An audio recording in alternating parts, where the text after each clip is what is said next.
अस्सलाम वालेकुम दोस्तों, आज मैं लाई हूँ एक शानदार आसान और ऐसी रेसिपी जो है बीफ कबाब की, जो हर खाने की शान बढ़ा दे। चाहे रमज़ान हो, ईद हो या कोई ख़ास दावत, ये कबाब सबको पसंद आएंगे। बिस्मिल्लाहिर्रहमानिर्रहीम। सबसे पहले आप गरम मसाले ऑयल में हल्का से फ्राई कर लें। इसमें बड़ी इलायची, ज़ीरा, लौंग शामिल है। इसे आपने गरम करना है हल्का सा। उसके बाद आपने दाल को अच्छे से साफ़ करके भिगो देना है। भुने को अच्छे से धोकर इस मसाले में, गरम मसाले में ऐड कर दें। उसके बाद जो दाल भिगोई हुई थी उसका पानी निकाल के वो ऐड कर देंगे।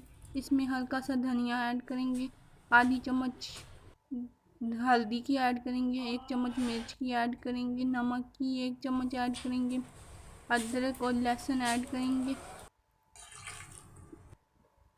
2 से 3 कप पानी के ऐड करेंगे। इसे अच्छे से मिक्स कर लेंगे। अब इसे पकाने के लिए रख देंगे चूल्हे के ऊपर। देखें 20 से 25 मिनट के अंदर ये पक जाएगी। एक जब पक जाए तो देख लीजिएगा कच्ची तो नहीं है, दोबारा पका लें। और अब पक चुकी है, इसका पानी खुश्क करेंगे।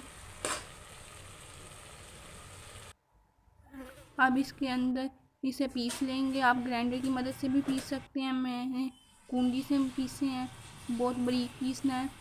उसके बाद प्याज और सब्ज़ मिर्चें ऐड कर दें। आधा अंडा ऐड करेंगे। अंडा इसे जोड़ने में मदद देता है, इससे टिक्कियाँ अच्छे से जुड़ जाती हैं। आप इसकी जगह ब्रेड क्रम्स भी ऐड कर सकते हैं। अगर खुश्क है तो आप अंडा ही इस्तेमाल करें। अब टिक्कियों को गोल बना लें, अपने शेप जो सा देना है, और अच्छे से इसे बनाएं ताकि क्रैक्स ना हो। क्रैक फ्री टिक्कियाँ बनाएं और इससे अच्छे से सारी टिक्कियों को बना लें। उसके बाद एग ले लें, उसमें डिप करें। डिप करने के बाद इसे तवे पे रख दें, एक एक करके सारी टिक्कियों को सेम प्रोसेस के थ्रू। अगर आप चाहते हैं कबाब टूटते ना और टूटने से बचाना चाहते हैं तो मिक्सचर को अच्छी तरह ग्राइंड करें और हल्का सा खुश्क करें। और अगर आप नरम कबाब चाहते हैं तो उसमें थोड़ा सा उबला हुआ आलू या डबल रोटी का चूरा, जो ब्रेड क्रम्स होते हैं, वो ऐड कर दें। इससे टूटते नहीं हैं। और इसी तरह आप डिप करें और तमाम जितनी टिक्कियाँ आपने फ्राई करनी है वो फ्राई कर लें। आप बताइए ये कबाब नाश्ते में, शाम में या किस वक्त आप इस्तेमाल करते हैं, कमेंट्स में ज़रूर बताइएगा। ये कबाब आप नाश्ते में भी इस्तेमाल कर सकते हैं, शाम की चाय के साथ भी मज़े से खा सकते हैं।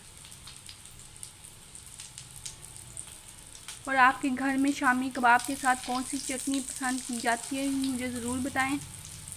अब आप इसकी साइडें पलट दें जब हल्का सा ब्राउन होने लगे। ज़्यादा ब्राउन नहीं करना आपने, सिर्फ इसे हल्का लाइट ब्राउन रखना है और पकाना है। इसकी साइड्स पलट दें सबकी एक एक करके। अगर कबाब टूट जाएँ तो इस मिक्सचर में 1 अंडा या डबल रोटी का चूरा शामिल करें और फ्राई करते वक्त हल्की आंच पर पकाएं। आपने आंच को हल्का कर लेना है। अगर टूटने लगे कबाब और ध्यान से आपने बड़ी एहतियात से इसको पलटना है ताकि कबाब टूटे ना। कबाब का टेस्ट ही तब आता है जब तक कबाब बिल्कुल सही हो और टूटे ना। पूछा जाता है चने की दाल के बगैर भी कबाब बनाए जा सकते हैं, तो जी, कौन चने की दाल के बगैर भी शामी कबाब बनाए जा सकते हैं, लेकिन चने की दाल शामी कबाब का टेक्सचर देती है और जायका देती है, इसलिए शामिल करना बेहतर है। लो जी, मज़ेदार बीफ शामी कबाब तैयार हैं। अगर वीडियो पसंद आए तो लाइक, सब्सक्राइब और बेल आइकन को दबाना ना भूलें। आप यहाँ तक मेरी वीडियो देख रहे हैं तो दिल से आपका शुक्रिया। आपकी दुआएं और अच्छे कमेंट्स ही मुझे नई वीडियो बनाने का हौसला देते हैं। देखिए कबाब तैयार हो चुके हैं, आप इसे डिश आउट कर लें।